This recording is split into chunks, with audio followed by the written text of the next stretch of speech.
back. WNST, Towson, Baltimore, and Baltimore Positive. We are positively in my homeland. We're in Dundalk. We are at Costas. It says so behind me on the wall. It's all brought to you by our friends at the Maryland Lottery in conjunction with our friends at Window Nation, 866-90Nation. Have we had any instant lottery winners yet? No? Kevin Grace just came by with his Joe Gans book. He brought me a gift, and I want to make sure that I get this thing right because of the Joe Gans thing and all this stuff because it made me cry.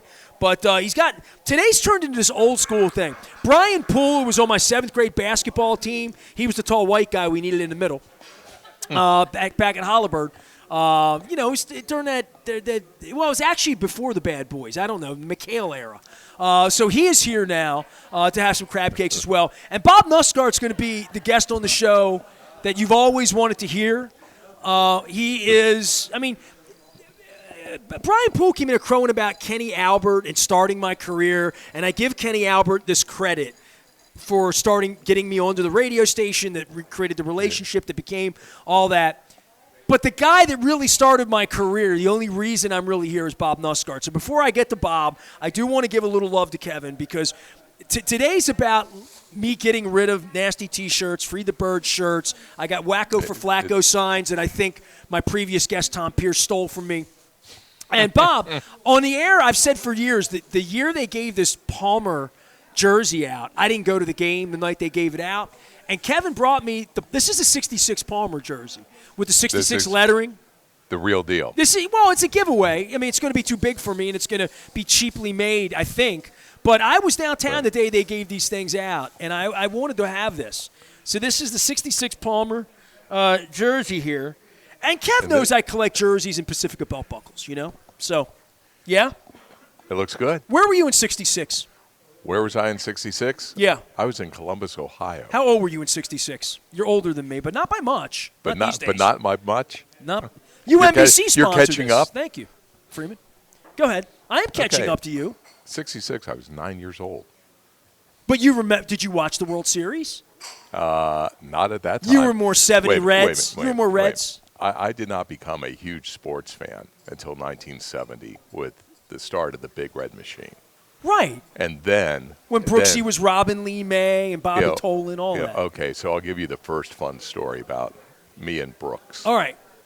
Okay. This is the man who gave me my entire career. Have you ever been on my show? This is the first. Ever? Ever. Took me Ever. 25 years. I am hard to get. To get Bob Nusgart on the show. And he drove from Kent Island today. Well, you pay a lot. Okay, go ahead. Okay. Paying in crab cakes. So nobody even knows who you are in my life. I know. That's the best part. Go ahead. I know. Who is Bob this guy? Nusgart is one of the most significant humans in my life. And I'll cry during this segment. So go my God. Go ahead. Jen, did you hear that? One of the most significant, It's true. Okay. Without you, they never hear of me. Well, that's true. And you're on the wrong side of the 70 World Series. Well, the right side for, I guess. And let me tell you, that still pisses me off because that was my first, baseball was my love. More than Ohio State, more than Archie Griffin? Well, Arch came along in the next couple of years. So did Cornelius Green. What? Cornelius Green, too? Corny Green. Yeah, there you go. You like that? That's very impressive. Very impressive. I knew a lot. Dude, I was such a sports fan in 1970. Are you up there with Brian Bashnagel? Yes. Jim Otis? Yeah, but I was more Capoletti during that era. And then Joey Song and all that. Now you're moving into the early 70s, right? But I always wanted to go to Penn State because of Capoletti. Yeah. He was a good player. Yeah. He was a great player. Then Archie came. And Archie did it twice. But Arch was the first freshman, that Woody Hayes actually put into a game. And the first time Arch got into a game, he fumbled. Okay? I remember the night Woody Hayes punched a kid. Yeah. I remember Mr. Frank Bolk's house with that one. Okay, let's not pile on the old man here. That was scandalous, wasn't it, at the time? Yeah. It was scandalous. All right, so Bob Nusgart was. Wait a minute. Let me get you the Brooks story. Oh, okay. You're jumping we won. ahead. We had a parade. Yeah. Brooks went to the Hall of Fame. So Lee May went to the Orioles. So here, Lee May, who took 10.2 seconds to get down to first base. That's okay. That's okay. No wonder Brooks was able to throw him out from 90 feet off of third. Why are you trash talking your own players? Well, because Teach you better than that in Ohio. Come on, man. Yeah, but we got rid of him to get Joe Morgan. You You still a Reds fan? know. Not the way you were. Well, not You've been not here the, 4 not decades, the, man. That's true. Yeah. So to get to when I first came to Baltimore, okay, when I was at the NA and News, okay, so The I NA, get my first. Okay, Bob sorry. Nusgart was. Let me just reset. Can you have some iced tea and then I'll let you talk? They're bringing me mushroom caps here at Costas, and I'll shut up. I promise. My mouth will be full. Bob was my boss, and on the desk at the News American and Sports First in January of 1984. I walked in. A guy named Tom Robinson was really my sponsor, and as you would say, in charge of the interns. I was an intern at the News American. It all really happened at East Point Mall. I was in the Aladdin Castle arcade. Hey, Brian, you remember the Aladdin Castle at East Point Mall next to the Chick-fil-A? Right where Santa Claus, middle of the mall. Oh, I was in there, and Mr. Mr. Bating, Marty Bating, the late, great Marty Bating. Do you remember Melissa Bating from our class? Melissa's father was, they were in the arcade during Christmas, 1983 Christmas. And Mr. Bating saw me, and I am now in high school. It's my 10th grade year of high school. You're like 15. On my last month of 9th grade at Holabird, and Mr. Statham will be here. You'll meet Mr. Statham today if you stay an hour, and this will be a thrill for you. Be a thrill for me. So in 1982 or 83 at Christmas time, I'm at the mall. In, let's say, May of 82, I filled out a form with Mr. Bating as a substitute teacher in the cafeteria at Holabird Middle School where Brian Poole was with me. And I said I wanted to be a journalist. And I circled journalism on this blue form. And Mr. Bating remembered that. He said, hey, I work at the newspaper. I'll get you a job. That's what he said to me. That's May of 82. I filled it out. I did not get selected to be in the journalism class, which led me to meet Don Moeller. My parents put me in the car in August of 1982. Jim Palmer's about to go against Sutton. Takes me down to the Delvale Avenue. Don Moeller meets me at the front door, puts me in the journalism class with Don Moeller. So a year and a half later now, I'm at the mall, East Point Mall, Christmas of 83, and Mr. Bating says, hey, you still want a job at the paper? And if you think of him as being a little bit like Sam from Brady Bunch, Alice's husband Sam, Mr. Bating looked a little bit like him and had his countenance a little bit. He was a printer at the News American, the NA. Yeah. And what's a printer? A printer's a guy that used to take the hot metal type and put it in so you had a newspaper. By the time I got there, he had an X-Acto knife and some hot wax on paper that glued down, pagination. So he said to me, you want a job at the paper? I said, Mr. Bating, you're going to get me a job at the newspaper? The News American with the great John Stedman? Yes. I said, all right. 3 weeks later, my phone rings. My mother answers the phone. Hey, some guy named Tom Robinson wants you. He's from the newspaper. You might want to take the call. It's my mother. Pick up the phone. Robbie says, hey, you come down and interview. My dad went with me on the bus, number 10 bus. I went down. I didn't have a suit on or anything because he told me, don't dress like that. You'll look like a jerk because we're at a newspaper and we're all like mechanics here. So I walk into that newsroom and into the back, which used to be the commissary that they turned into the sports department. And this man was the man that took me under his wing. I said, huh? And it'll be 40 years in January. Gamer. It'll be 40 years in January for you. I know. And me. Now it's getting And I've never put you on my show in 32 years. Shame on me. Yeah. I'm embarrassed. Aren't you glad I lasted this long? So tell your story about how we beat the Reds' ass, and then we can tell some stories. You make me cry, and we'll eat some food. So here I am as a 13-year-old, all over the Reds. Listen to every game on the radio. WLW, the 50,000 watt. Who's the broadcaster? Channel. Who was their guy? Nuxall? No? Yeah, Nuxie and Jim McIntyre. Threw a no-no when he was 12, right? You know, right? Jim and Joe on the radio. All right. Okay. And so here we get just, plow right through the Pirates in the divisional, the first year of the divisional playoffs. Now we're ready for the Oreos. Okay. Hey, hon. The Oreos come to town. You know. There was a rain out in that series, right? The World Series, the 70 World Series? I remember Earl Weaver or Sparky. You're jumping to 71. We're in 1970. No, 70. There was a rain out in the Cincinnati riverfront. No, the game got pushed in that World Series. No. No? No, don't think so. I think Sparky, I heard Sparky talking about it. All I know is that in the first game there, you know, the first bad thing was Elrod Hendricks, okay? Thank God for Ellie. You know, and Bernie Carbo colliding at home plate. That's right. I remember this, right. And there's a great Sports Illustrated picture because the umpire, I forget his name right now, calls out Bernie Carbo. Ellie is tagging him with the glove. Umpire thinks the ball's in the glove. You're out. Ellie has the glove in one hand. Ball is in the other hand. Okay? You're out. He's safe. Sparky Anderson comes out. Ken Burkhart was the umpire. Okay?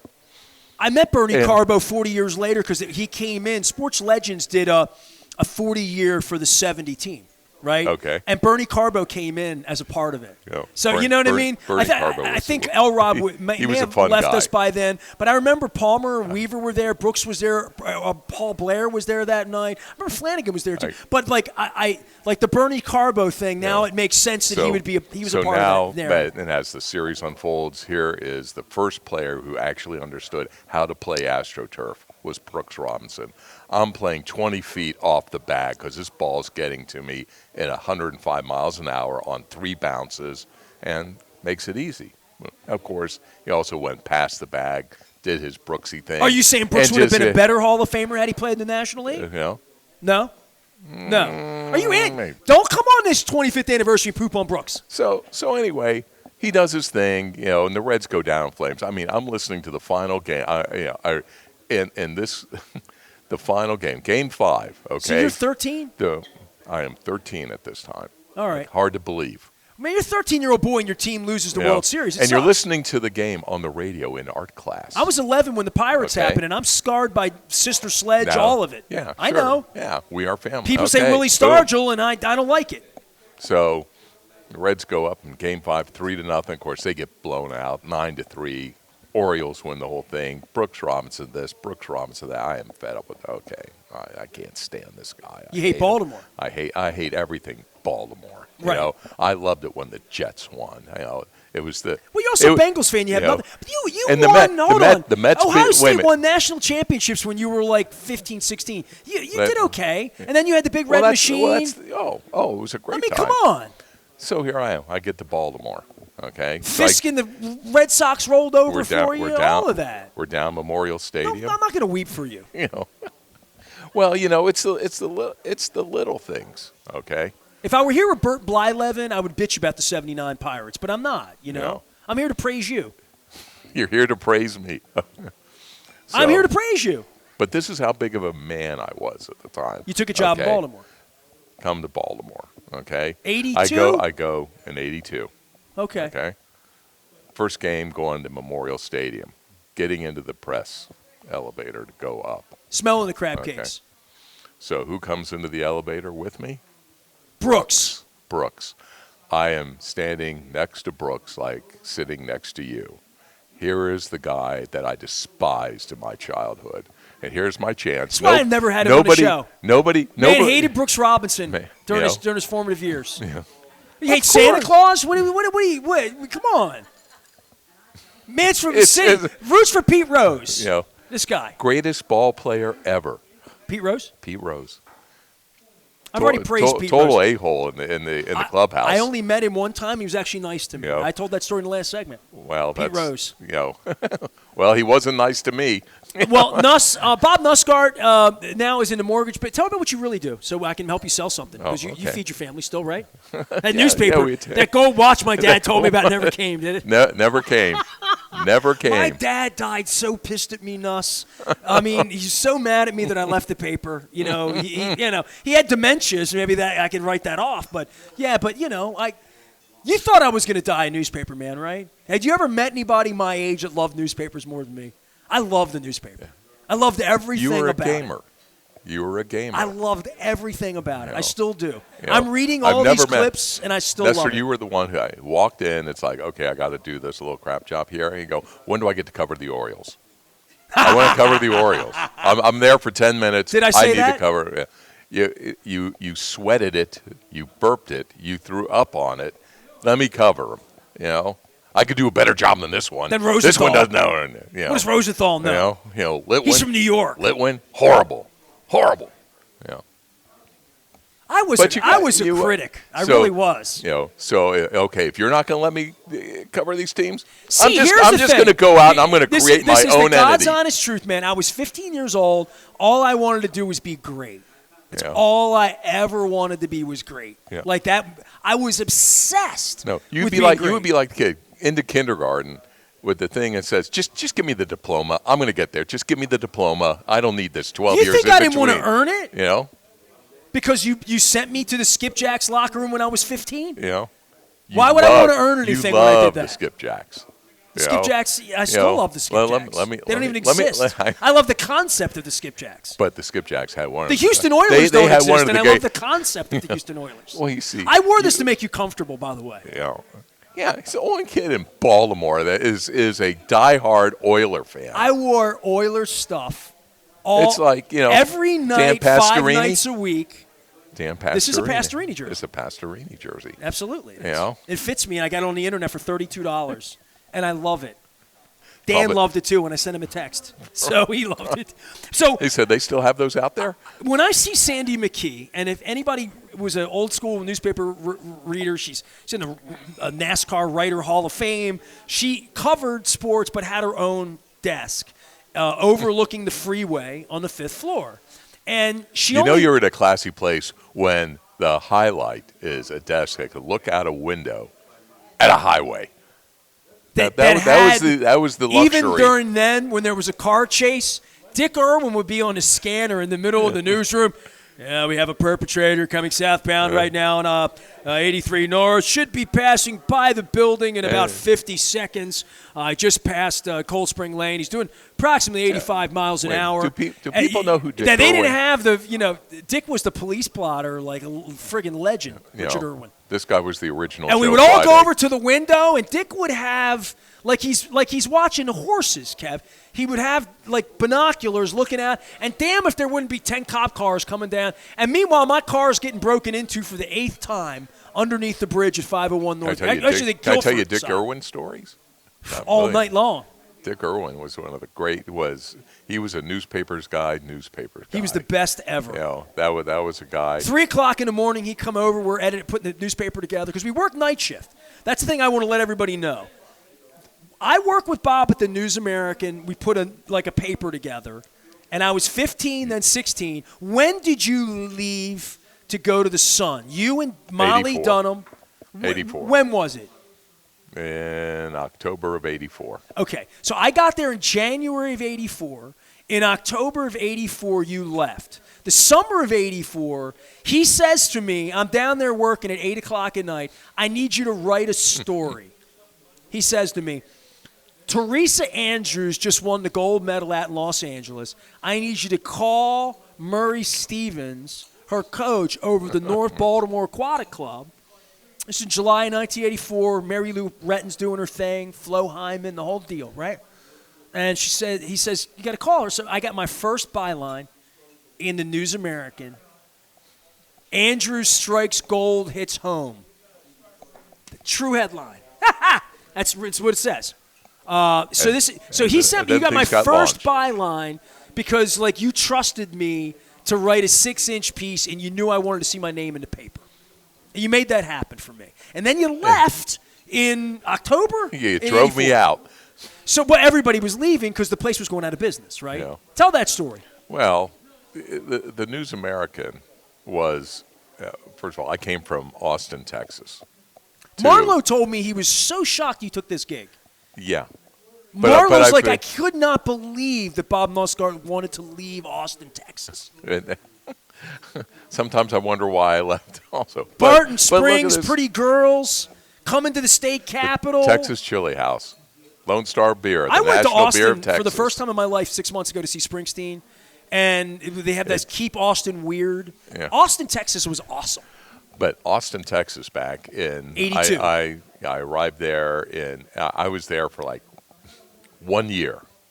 1 year in Austin. Out of college. You know. 23. No, I was at Pensacola first. Okay. Pensacola News Journal, beautiful cadet paper. What did you do there? Not sports. Sports? Yeah. Okay. Yeah. Oh no. And when you're in Pensacola, we had to cover. These were the teams that we covered religiously. Florida Okay. Gators. Okay. No. Alabama, because Pensacola is Right. lower Alabama. Right. Got it. Redneck Riviera. Auburn. Okay. Alabama, Auburn, Southern Miss, Florida State. Florida State, Right. Florida, and FAMU. Florida A&M. Okay. You know. So And the high schools are everything. And my assignment was that twice a week I had to call around, gather up information. You know, so you had the Saturday game. On Tuesday, I had to fill an entire page.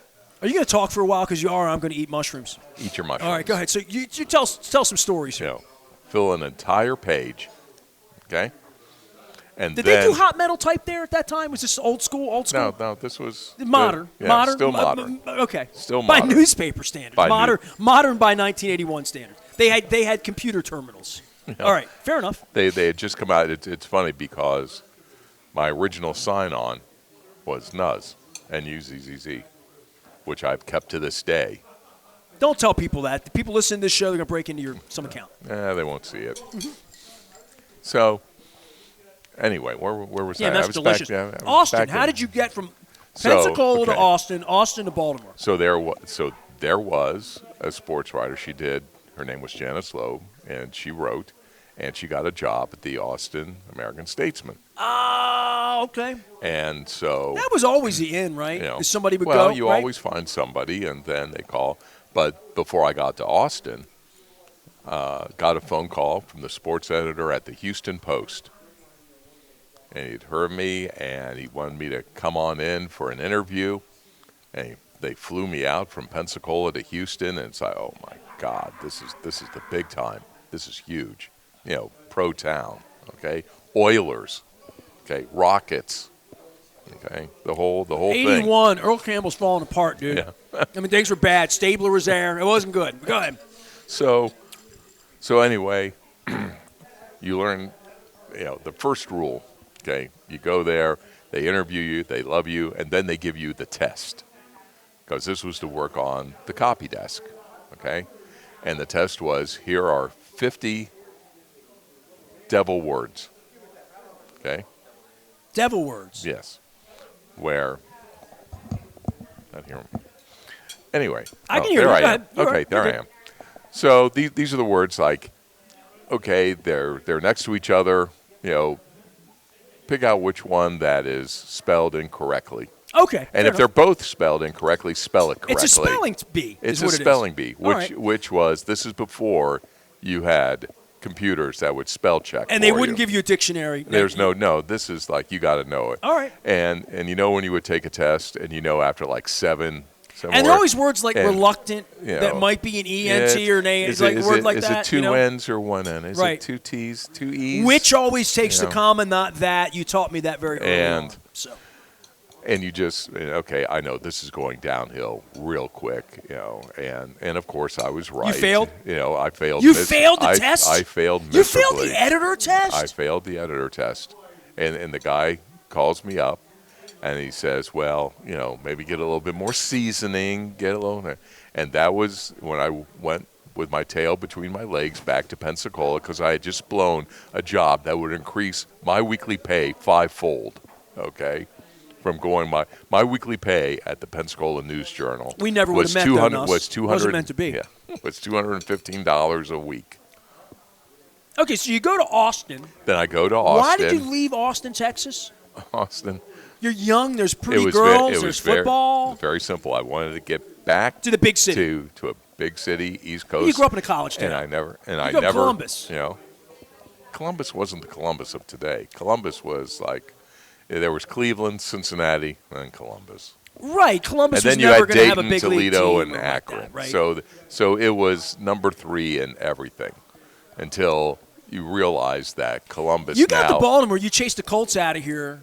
Well, the Orioles won the World Series, which I'm sure you loved because you love Brooks. And then the Colts left. and then the Colts. So left. I started at the paper in January even though I of was 84. quoted, even though I Right. was quoted in the Indianapolis paper, that Were you? oh yeah, they called me up and they wanted to know like what was going on, and I said, it's just I doubt it's going to happen. It's not going to happen. He's done this. Irsay's done this so many times, And they were giving him. Well, the video of him they were landing out in the giving Gator him. Bowl, Yeah. Well, that was a classic Right. night. But the night of the move, when I was at the NA. You were at the NA. Yeah, I was still at the NA. Because I was at the NA. And, You remember the night of the move? Oh, absolutely. Absolutely. Did you lay out the paper that night? We were actually we were putting March 28, we were, 1984. Go we ahead. were putting the paper to bed. All right. Okay. So Who's the beat we writer get- then? Ken Murray? you had Ken Murray. All right. You had Barry Levine. Bernie was around. Jeff Gordon. Bernie, right? Yeah. So, But Stedman. I mean, and Stedman, right. Well, I always blame Stedman. I said, you are the reason why the Colts left. What do you mean? They hated you. Couldn't. And I said, well, come on. You knew Pete. Pete and you were buds. You were buddies with that. You guys could have stopped that. Couldn't have done that. Couldn't have done it. It's a travesty. It's a travesty. Okay? Yes. He called Bob Ursay a different name. Yeah. Sort of the name that Lamar called that kid in Pennsylvania. Similar line. Right along that line. Bob Nusgart is here. He was my my editor. He's the reason I have a career. The reason I'm here at Costas and eating these delicious mushroom caps. So anyway, one call comes into the newsroom. Hey, I see something's going on at the Colt complex. Okay, you get one. Then there was 2 calls. Then it was 4 calls. Okay, something's going on, and that's when we sent Gene Boyers. Okay, Still my I Facebook can't guy. even believe I'm remembering these names.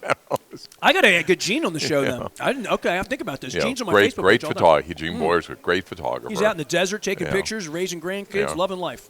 So he goes out there. I think Barry Levine goes out there, and they have this place cordoned off.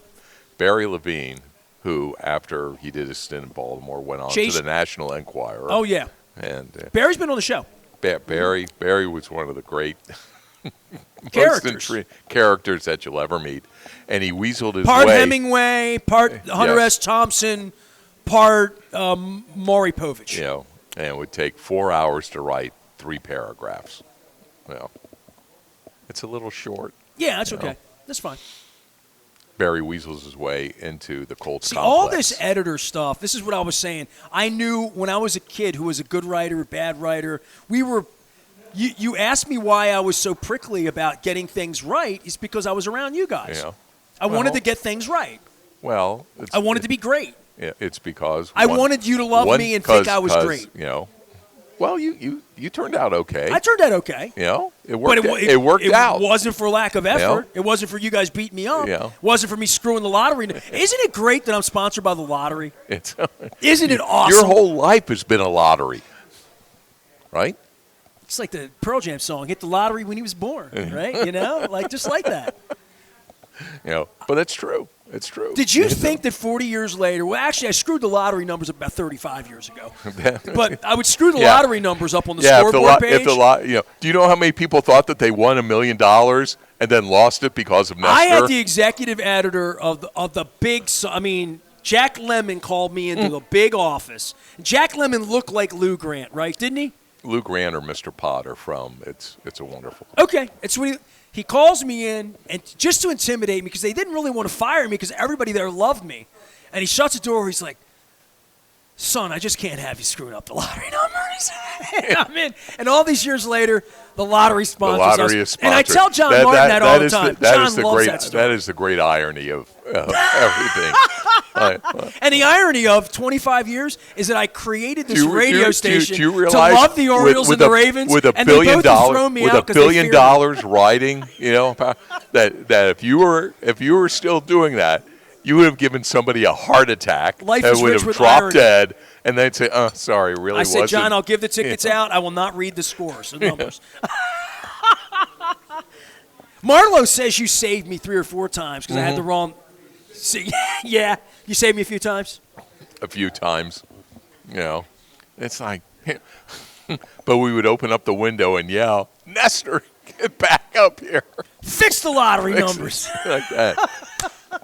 It's like the old. It was the original. You had one job. You had one job to do. But Nuss, Warren Moon's playing in Foxborough this weekend. I gotta go, man. Yeah, I gotta go. go. Not before these numbers get out. Yeah. I turn 18 with you every time I see you get mad or disappointed with me. Yeah. So my wife says to me, like 6 months ago, you and I were together. Brian, you were with us that night, right? We went to see your wife's band. Right. We're at Riley's Oyster. Yes. All right, so we're at Riley's Oyster. Their band's playing at Bare Bones here in a couple of weeks. Bare Bones in Ellicott City? In Ellicott City. What's the date on that? I believe it's August 18th. I'm in Ocean City, man.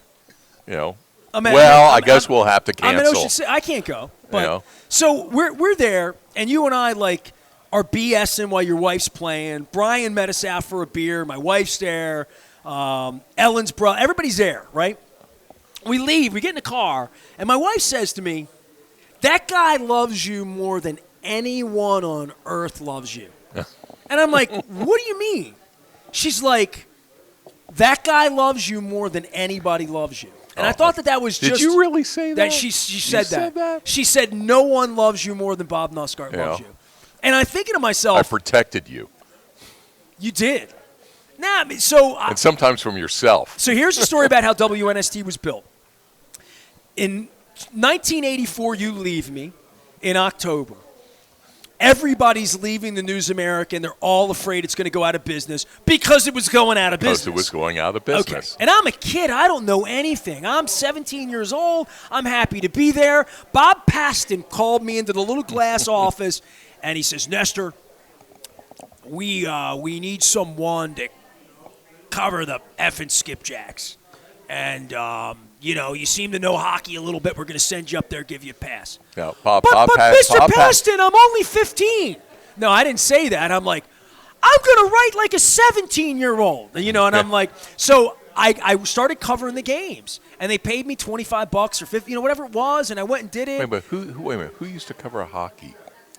Tom Robinson. It was Robbie. But before there was somebody George else. Taylor. George Taylor. Well, he was the Evening Sun.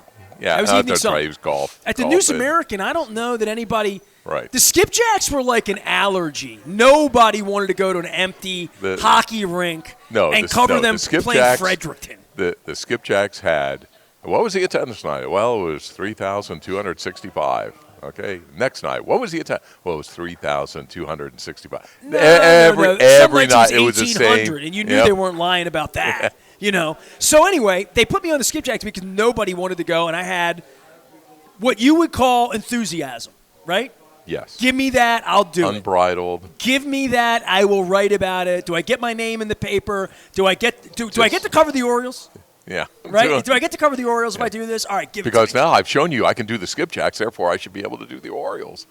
Right? It's exactly. Doesn't that serve to stand the reason? After one story. So. I'm good. I'm ready to go. Me and Peter King, we're ready. You leave in October of 84, and at some point in early 85, I graduated high school in June of 85. And I got on the phone with you, and I'll never forget this. I snuck out of the sports department. We had this long hallway, and in the hallway was where the morgue was. So the morgue had one door. Now the morgue it was kind of a fireproof room. The morgue is the library. It's the library. It's where every newspaper clip from 1790 from everything ever was in this morgue. And it smelled like an old paper mill. It had this beautiful print smell to it. That if you lit a match in there. Everything in there was dusty like Calvin Statham. Everything in there was old and falling apart. All right? So I went in there and I grabbed the phone and I called up to the Evening Sun. Nuss says I get in at 11 o'clock at night. So there was a break in the paper at night, and I call up to Nuss. Do you remember this call? I called you and said, you got to get me out of here. But I think this place is going out of business, and I'm 17. Was I 17? I was only 16. I was 16. 17? I was about to turn 17. I was 16. I said, Nuss, you got to get me out of here. This place is going out of business. I've been here 15 months. I'm not covering the Orioles yet. You know? I said, you got to get me out of here. It's a travesty. I swear I said it just like that. I remember where I was. Mark Miller, the old reporter, came in and caught me on the phone with you, and I was worried. He was doing some story on this thing called AIDS that nobody knew anything about. I remember all this. So I said, Nuss, you got to get me out of here. And you said to me that night, you laughed at me, and you're like, Ness, I'm going to get you out of there. I'm going to get you out of there. Just relax. I'm going to get you. It was like I was in jail. You were like my lawyer. You're like, I'm going to get you out of there. I'm like, Bob's going to get, and I didn't call you Mr. Nusgart. You were just Nuss, Bob. I don't know. I didn't have any respect for any of you other than, because I called Mr. Stedman, call me John. And I figure if I can call him John, I ain't calling you Mr. You know? So Nuss calls me one night and says, give me a call. I got some news for you. And it was a guy named Steve Andrelonis, right? Steve Andrelonis. And Steve Andrelonis was my original foil. I hated him because he had the job I wanted, right? I wanted Steve Andrelonis' job. And you said to me, this guy's about to get a promotion. They're going to make him reporter. I'm going to have an opening up here for you soon. Just hang out. I'm gonna get you here. I'm gonna get you here. And you knew I had a kid. You knew I needed I needed insurance for my kid, right? You knew I had a baby. Yeah. I was 16 years old and I had a baby. And you're like, I'm gonna get you out of here. And sure enough, you said, give me a call. I went back into the morgue because it was the only place I could make those kind of phone calls. And you said, what time do you get off? And I said, I get off around 11 tonight. He's like, listen, on your way home, stop up at the Evening Sun.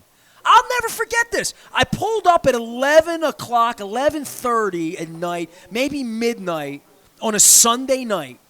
I pulled up it was Christmas. It was like 2 weeks before Christmas.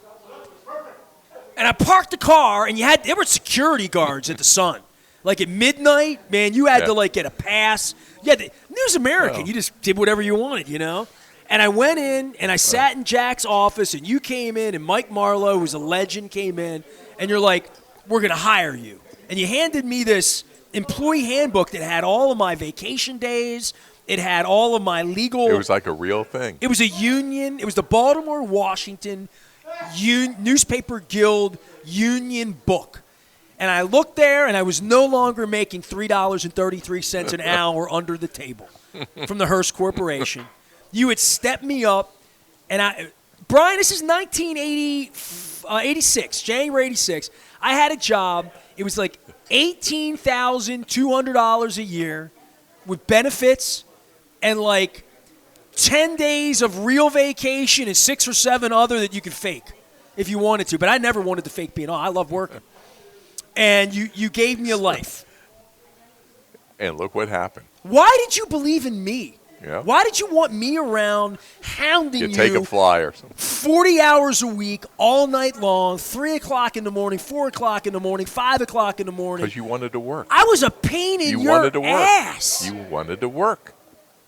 I looked just like this. Yeah. I will with my hair down. I had long hair, too. I will give you the line, What? Why? And your hair was not that long. It was when I left. 92, it got to be this long. Really? Yeah. I had pictures. Oh, I had the Eddie Vedder thing going on. Really? Yeah. I had a girlfriend that liked long hair. Spent a lot of time at Hammerjacks, as you remember. Yeah, that's right. I did. Did you ever go to Hammerjacks with me? Not with you. Went to Hammerjacks one time. I begged you to go, didn't I? And I actually almost got into a fight with a What? guy who's. What'd you see there? Yeah. Well, it was. Let me see. You had good taste in music. You loved Springsteen. You loved good music. Of course I did. Your wife's in an incredible band. But this was actually, I think, for my wife's 40th birthday, and we were at Hammerjacks. But I think this was the new Hammerjacks. Oh, that's not the same as the old Hammerjacks. It wasn't the same. No, it wasn't the same. You never went down with me, because Zhang was with me. Chris Zhang took me on my 21st birthday to have my first legal beer at Hammerjacks. Bad English played that night. John Waite, Neil Sean. Well, let's put it this way. When I came to the News American, okay, So in the middle of the night, so, the work hours were from 11 p.m. to 6 a.m. It was an all. It was a. Or it was as a soon as you graveyard, could possibly get out, okay? But in the middle of the night, okay, it's time for a break. We would walk to the block. every night. Now this, now Pleasure Palace on this corner. I remember. But the crazy Greeks are right in the middle of the block. You get a Pollock Johnny. you get a dog. Yeah, you absolutely. come back. It's like, okay, I just came from Austin, Texas. You know they have a Pollock Johnny's right down here in Edgemere now? They do. You can relive the experience. They're still around. It's legit. It's a mile away. You can get one. No offense to Pollock. I don't know why you leave Costas to go there, but it's there. It's in the other direction from Drug City where we're going to be tomorrow. As you're driving home. Okay. So anyway, but the and I was with Jack Gibbons. Jack Gibbons. My other saint. He won't come on the show either. Yeah. he and Marlo refused to come on the show. I invite them. I begged them. Oh, you're their emissary. I'm the emissary. Well, you are. I mean, really.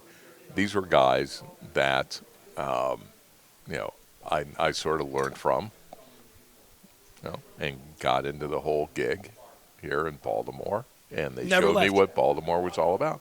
And when I first came to Baltimore, and I walked around the Inner Harbor when it was brand new and everything, and people were just.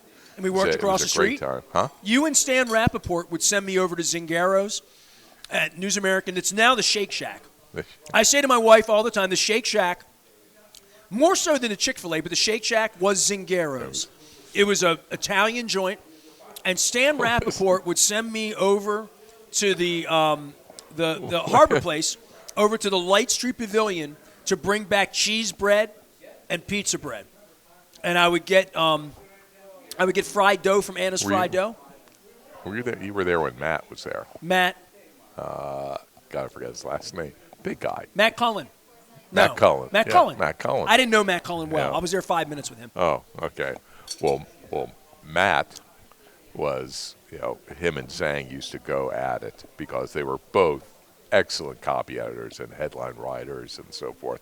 But anything that Zhang would write, man, let me take a look at that. It really doesn't convey the actual spirit of the story here. I think I need to change this, And how did a sitcom not exist about a sports it's a total. I mean, Sports Night, like with Josh Charles and like whatever, but like the fact that they didn't spin off Oscar Madison to see who he worked with, the fact that Neil Simon didn't tell you, like I said, the first night that I was in Baltimore, I was to start work like on that Monday or whatever, and I'm coming into the newsroom. It's the first time I've ever been in the News American building. Now, I left the Austin American-Statesman, which had just built a brand new state-of-the-art building on the Colorado River. Immaculate. I come looking over a river, not, Lombard. Basically, the building the Sun built 25 years later with a white thing at the end of a freeway. Got it. Okay. Yeah, that's now being torn down. Right. So I come in there, and there's nobody there yet except for Mark Cram, sports writer. Mark's been on the show many times. Okay. Out of Philadelphia, chronicled the life of Joe Frazier better than anyone. Great. Mark was great. Impeccable writer. His father was an impeccable writer, right? Great writer. Just in the blood. And so he asked me who I am. I said, well, I'm Bob Nusgart. I'm starting here. And where'd you come from? Austin. And Mark used to have these glasses that he would peer over, much like his father. Yes. That look right there? Yeah. That look right there. And he stares at me. He goes, why in the hell would you come to a dump like this? I go, well, I guess that's a great introduction here for starting out your first job, your first day at work. Okay. That would be like the beginning. Like they wrote That's Taxi. The opening. Like Taxi, it was like about like Louis De Palma. The sports department at the News American was a sitcom. What was great is the characters that were there, you could not make them up in reality because you had the baseball writer, Ron Borges, okay? Legend of writing about boxing and football. Yes, but he covered the Orioles for the NA at that time, okay? And Ron Borges had the biggest hothead that you could ever imagine, It's like if you were on his good side, Then he was good until you said something, and then he would flip in a second and just rip your head off on something. So, remember, one night, as only could happen at the News America, and this is when they were building the subway, okay? So we're in the middle of the night, all right? And somebody working on the subway had not opened up yet. Well, they cut the electric somewhere, and everything went out on the whole block. It's pitch black, okay? And Marlo, we got to get the Orioles we got, scoring, right? And so he calls up. He says, I'm ready to file the story. I said, well, you got to wait. We have no power here. Well, I don't give a shit. Oh, crap, whatever. He's saying, do it. Well, I don't care. I can't take. There's nothing here. Well, how long do I have to wait? How do I know? When the lights come back on, I lost my electricity last week, and we lost some ice cream. He just goes off on me, and that's when. It made him feel good, though. I have. Being an editor, you can, try and talk people off the ledge, and Mike Marlowe would be, the louder you got, the softer he would get, Well, I'm not that way, and I fired back at him, and just sort of shut him down, in that particular instance. And then you're great friends after that, because then he realizes that, oh, he's going to talk back to me. I'm not going. I don't give a damn. I'm the one sitting here in the dark. Back to you, you guys controlled my very existence, and you endured me, and I'm appreciative. But and my wife thinks you love me more than anybody. Well, of course, yeah. But what amazes me, and what the people may or may not have realized during that era of sports journalism in the 80s, 90s, 2000s, until the internet came along and ESPN and the National started scarfing up people, so that you had some of the best writers, you had here, Borges, even Vito. What do you think when you see Ken Rosenthal in the dugout at the All-Star game or in Baltimore? I mean, like. Well, he's another one. Jack hired him, and we gave him the start. And Jack sent me. I'll never forget this. Jack sent me up to cover a Capitals Flyers game at the Spectrum, and he said to me, "You're going to meet a guy there, young guy there. Make sure you say hello to him. He's a friend of mine. His name's Ken Rosenthal." And I went up and I met Ken Rosenthal, and we were both very young and. Remember us hitting it off, and he was writing for the Camden paper covering the Flyers and whatever. Knew a lot of sports, New York guy, Penn guy, right, like the whole thing. And I went back, and I'm like, hey, Jack, I met that guy. He's like my age, right? He's got to be 15 like me, right? I was 17, 18, whatever it was. He's like, yeah, I just hired him. He's going to start covering the Orioles next week for us. Yeah. I'm like, does Jim Henneman know? That's my first question, But I was introduced, so I would just say this for you and as a tribute to you, because I got Calvin Statham here, I got John Allen here, we're at Costas. We're doing our 25th anniversary. It's all brought to you by the Maryland Lottery in conjunction with our friends at Win Donation, 866-90Nation. You gave me this place in life to be able to do this. Every time I see Rosenthal or Buster, and the Oriole fans hate Buster, right? It's great. Yeah. We work with both of them or whatever. I get such a Tim Kirchin. Tim Kirchin, right. I get such a sense of pride. I mean, even when I see Stephen A. Smith, I'm like, Stephen A. used to do my show when I was at Sporting News Radio. When I see Balding, I see all these people in the industry do well, and people are it really reminds me of the humble beginnings of walking in 1984 with this dream to want to do sports. Well, this guy here, John Allen, in his high school yearbook, it says, what are you going to be? Because he's an Allen and I'm an Aparicio, so it says John Allen. You remember this, right, Paul? It says rock star. He said, I want to be rock star. And I think I said I wanted to be sports journalist, right? So that all these years later, that I'm celebrating 25 years of owning a radio station, that the Orioles owner and the Ravens owner so fear me that they won't let me in. You know what I'm saying? They won't let me in. That's how much they fear me for truth. And that you live a dream, right? I mean, you changed your dream. You're doing mortgages now, right? Like the newspaper industry is not a dream for anybody anymore in the way that my dad was pissed at me, never wanted me to have a radio station. Luckily for me is that I realized where the newspaper industry was going back in 2001, 2002, and it wasn't a pretty sight. and you had the internet was coming on, Google, all these things, and you had newspapers that was the main media thing. I would literally go home in the morning or whatever and listen to BAL News. Why don't you just read the newspaper? Because we're doing all of your work. You're not reporting anything. You're just regurgitating what is in the paper. All of us is there. So it's like, okay, so it really starts with the Sun.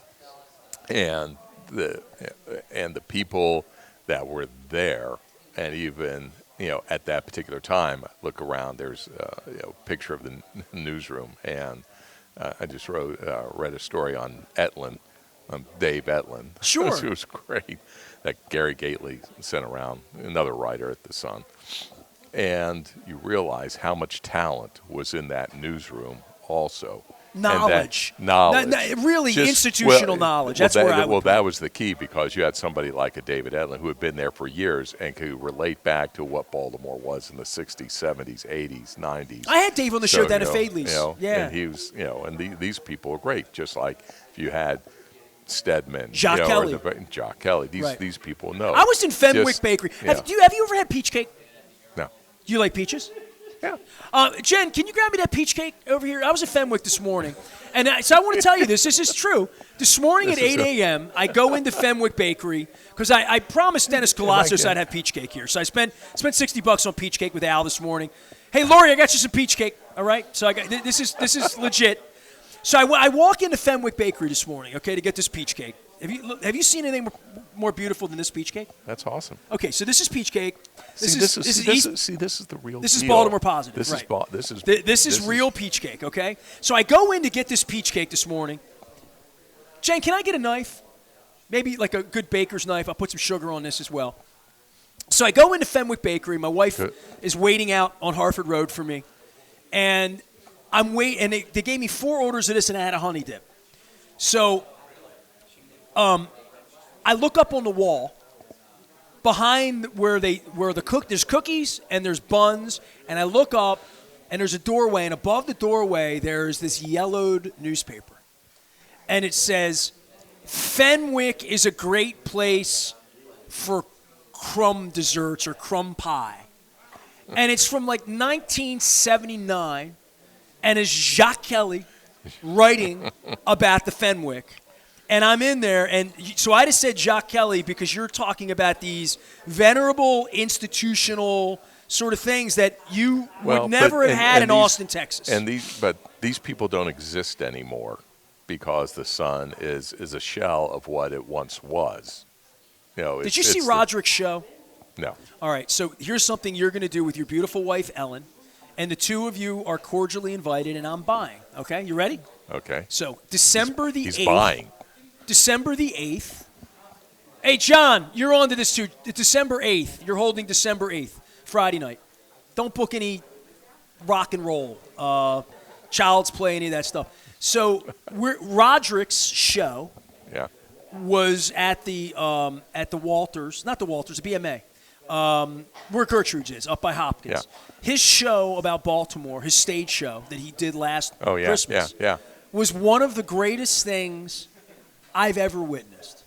It was 2.5 hours of pure delight. And I ran into Etlin there that night, which is when I invited him to Fadley's. Rasig didn't make it, although he's in the show. Okay? Rasig's in the show and didn't make it. I took a picture of him. Rasig is another one that I launched. I had Rasig 2 weeks ago at Coco's with me as part of the 25th. So Baltimore has all of this, and Baltimore has this gem thing of knowledge and what was in that morgue at the News American and what's in the heads of every Dan Rodericks and Marty Bass and Denise Koch and Michael Olesker, and it's been gifted to me from having just done this with Sylvia Badger or with Dick Irwin or with people, right? So Jacques Kelly wrote about this peach cake in 1978, and you know what? It's still going to be one of the greatest things you've ever put on your lips. And it's not from 1978. It's from 2023 this morning. It's fresh as hell. I want you to have a bite. Can I get some? Do we have plates at Costas? Everybody's having so much fun over here with Calvin and the rock stars. Calvin's great. And the authors that I can't even have any peach cake. So that's damn good. Yeah, you think? No. Yeah, right. You're right. See if Matt was here. Do you think you could run out there and give me a couple of these? Turn your head. Yeah, you see that plane go by? It'll disappear. Thank you very much. Jen's here. So, it's because of like Baltimore and Baltimore traditions. You come here, you get peach cake in season, you get crab, anything you want. Those crab mushroom caps I were eating among my favorite things. So today's a day for me to celebrate, but I am so grateful for you, for my childhood, pouring through all of these newspaper clips that I've been doing the last month. My wife will tell you I've been very emotional lately. It's really weird getting thrown out by the Ravens and the Orioles. Don't you find that to be weird knowing me as a kid, where my heart and my spirit are? Well, it's funny. How much I love those scenes. Again, it's the irony of it all. That it is, only you that loves these two teams more than anybody else has ever loved anything can just piss off the management of both teams. A guy like Chad Steele. Yeah. Nobody in the world could ever imagine me taking orders from a guy like Chad Steele. Can you imagine that? No. I mean, seriously. I work for great men. You barely took orders from me. From great men, correct. I took orders from Larry Harris, from Mike Marlowe, from, John Stedman, from Jack Lemmon. From good men. Mike Faribaugh. Yeah. Kathy Frazier. Father Faribaugh. I learned from all of you, man. So I love you. I appreciate you, man. You did as a much good as job. my wife thinks that you love me more than anybody, I love you even more. No. It's true. I love you, man. I do. I love you so much I got you peach cake as well. Is that? I'm going to buy you. You had a crab cake at Costas yet? You live over in Kent Island. All that foo-foo. Yeah. All that fresh out of the water. Water to table. Water to table. I like that. I don't think they even use that phrase over there. There you go. Free. I'll take that down to Mako next month. I'll make a fortune on that. There it is. Maryland tourism. Water to table. It's a good one. You better copyright that one. All right. That's worth a sponsorship. That's right. Or it could be other places. Garbage can to table. All right. I've given you love. I've told you how much. It's 57 minutes into this segment. Anything you want to say before you go? Plug your mortgage company, something? Yeah. Lafayette Federal Credit Union. And that go like, where's that? Give me the thing for rates and stuff. Well, give me a little insider banking thing. Okay. I'm gonna give you a little insider thing. Go ahead. Okay. I just started at Lafayette Federal Credit Union. They have probably one of the best, most aggressive programs out there right now. It's called a 5-5 ARM. I call it the 5-5 solution. 5.5%? Adjustable? You could be there, yeah. Okay. But it's an adjustable rate mortgage. You get your initial rate for 5 years, and then in year 6 has the potential to go and adjust, and then when that rate's determined, it's fixed for the next 5 years. So there's only one adjustment in a 10-year period. Not too bad. Get a load of this. 100% financing up to $1 million. So how does someone in my small community, this little AM radio station, get in touch with someone like you? Like me? You like that? I don't want to sit here and do sweaty balls, www.robertnusgart.com. All right. Make it simple. robertnusgart.com. If you love WNST or you've ever loved me, it's this guy's fault. Yeah. It really is. You, Jack, Mike. I'll blame all of you. Jack and Mike, they love me. I personally apologize to Brian Billick. I said, what? The reason why Nestor is here, the reason why. Did you really? Where'd you run him in the airport or something? No. You just ran into Brian. I've had some dealings. Okay, fair enough. And Nestor. Well, Brian loves me too. Well, I know that. Yeah. I said, and I love Brian. Certainly more than John lately. Yeah. Anyway, I'm Nestor. He's Bob. We're all brought to you by the Maryland Lottery and our friends at Window Nation. And you've done a great job. Oh, jeez. Just keep doing this stuff. Right. You know what I do? Because of you, and because of Jack, because of Bob. I'm trying to think of Robbie. I report the truth. That's what you taught me to do. I mean, seriously. Could I report a lie? What I taught you to do. What I taught you to do is don't screw up. Could I open this microphone and lie to people? for money, for anything. No. Well, there you go. That's all you need to know. No. All right, we're going to be doing, and Joe Enoch gets this credit. I called Joe, I called Greg Landry from Towson Transfers, and I called Bill Cole from Cole Roofing about a month ago. My wife was out of town with her sister, 4th of July. And I said, I'm going through all this, my 25th anniversary. I really want to make it a big deal. In the era of social, there's all this stuff people have never seen. I shared this letter that I printed in the Sun. You were still at the Sun in 1998. I put a letter in the sports section about starting the station 25 years ago today, and I shared it today. The letter that I paid $1,100 for this, whatever we paid for the space. Probably was like $800, but it, wasn't $50. So I put that letter in there, and all these years later, going through those newspaper clips, I said, I'm going to be famous for fighting with Peter Angelos. I'm going to be famous for getting thrown out by Steve Bisciotti because I'm going to make him famous. And I don't know what else we've done, but then I started looking through all the stuff we've done. And every day of my life when I go out, somebody says, I was in your march in New Orleans. I was Free the Birds. I was there. You're right. The Whiskey Joe's thing we did at the Super Bowl. I bought your book. I was on a road trip. I went here with you. I did this with you. I went to the soccer game with you. I was there the night something happened. All of these things that thousands and thousands and thousands of people. And Joe Enoch, his idea, he said, dude, you should do the 25 greatest moments in the history of your company because your company, everybody's had an entree with Ravens, Orioles, the station. And I said, I'm going to do that. And then when I started putting them together, I was forgetting stuff. Like the night I took Deion Sanders into Putty Hill Station, in his $50,000 mink coat, he walked in and did 2.5 hours of radio with me as prime time. And he brought Cordell Stewart with him. Cordell, when I see Cordell, he still talks to me about it. He said, remember that night me and Deion came over to Parkville with you, man? I'm like, yeah, I remember. So that might not even be in my top 25. I mean, we've got so I'm going to do these stories. And like Trent Dilfer cried on the stage at the barn before he won the Super Bowl, telling me how much it would mean to him to win the Super Bowl, what it would mean to him. And then 4 weeks later, he goes and wins. So these moments we've had. I mean, the night that David Modell and Brian brought the Lombardi Trophy into the barn and we almost broke Harford Road. I mean, crazy stuff has happened in my life, right? Art Donovan sitting telling his life story with John Buren and I over Schlitz and Spam. You know what I mean? Bologna sandwiches. Crazy. So I've done all this stuff, and I'm going to feature that one a week, every week. I've come up with the 25 greatest things that I think our company has done, and we're going to celebrate that. And we're going to celebrate that for the next 6 months. And I got that idea from the lottery because they had this 50th anniversary, and it's not like a one-day thing. We kicked that off right here 6 months ago, and I still have these. You might win $100. It's number 2 for you. Number 2? Yeah, Marlo's number 1. You know that. I mean, she thinks you love me the most, but truly Marlo probably loves me more than you do. Are these the good numbers or are these the bad numbers?